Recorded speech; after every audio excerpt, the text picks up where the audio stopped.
नमस्कार दोस्तों, आज की इस वीडियो में हम आपके लिए वैशाख मास की चौथ व्रत की कहानी लेकर आए हैं। एक समय की बात है, किसी गांव में एक बुढ़िया माई अपने बेटे के साथ रहती थी। उसकी माँ 12 महीने की चौथ का व्रत करती थी। वो हर महीने की चौथ को 5 चूरमे के लड्डू बनाती, जिसमें से एक चौथ माता का, एक गणेश जी महाराज का, एक गाय का निकालकर दान करती, एक अपने बेटे को खिलाती थी और एक स्वयं खाती थी। एक दिन वैशाख महीने की चौथ पर बेटा पड़ोसन के घर गया और वहाँ चूरमा देखकर पूछने लगा। तब पड़ोसन बोली, आज वैशाख चौथ है, इसलिए मैंने चूरमा बनाया है। तो वो बोला, मेरी माँ तो हर महीने का चौथ का व्रत करती है। शीघ्र ही पड़ोसन बोली, तेरी माँ चौथ का व्रत थोड़े ही करती है, उसे तो घी के लड्डू खाने की आदत है। तेरी मेहनत की कमाई बर्बाद करती है, सारे लड्डू खुद खा जाती है और तुझे खाने को बस एक लड्डू देती है। लड़का उसकी बातों के बहकावे में आ गया और अपनी माँ से बोला, माँ तुम घी के लड्डू खाती रहती हो और मुझे बस एक लड्डू देती हो, इसलिए अब तुम ये चौथ का व्रत करना छोड़ दो। माँ ने कहा, बेटा मैं तो चौथ माता का व्रत तेरी ही सुख शांति के लिए करती हूँ, मैं ये व्रत नहीं छोड़ सकती। इस पर बेटा बोला, यदि तुम ये व्रत नहीं छोड़ सकती तो मैं विदेश जा रहा हूँ।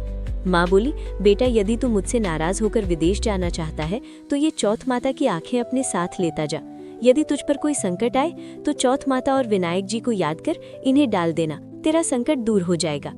उन आंखों को लेकर बेटा विदेश चला गया।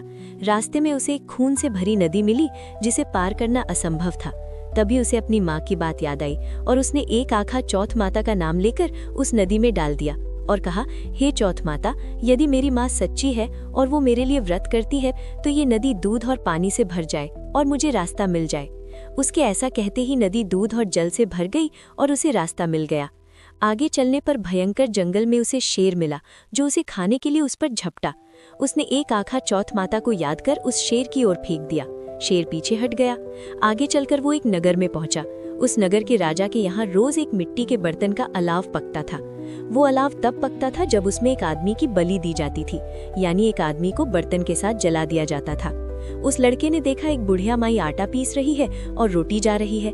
इसका कारण पूछने पर बुढ़िया माई बोली, आज मेरे इकलौते बेटे की अलाव में जलाने की बारी है।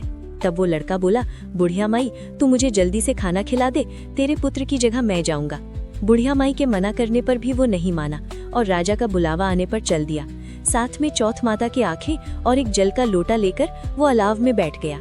दूसरे दिन अलाव पककर तैयार हो गया। जब लोग अलाव में से बर्तन निकालने लगे तो अंदर से आवाज आई, धीरे धीरे बर्तन उतारो, अंदर मैं हूँ।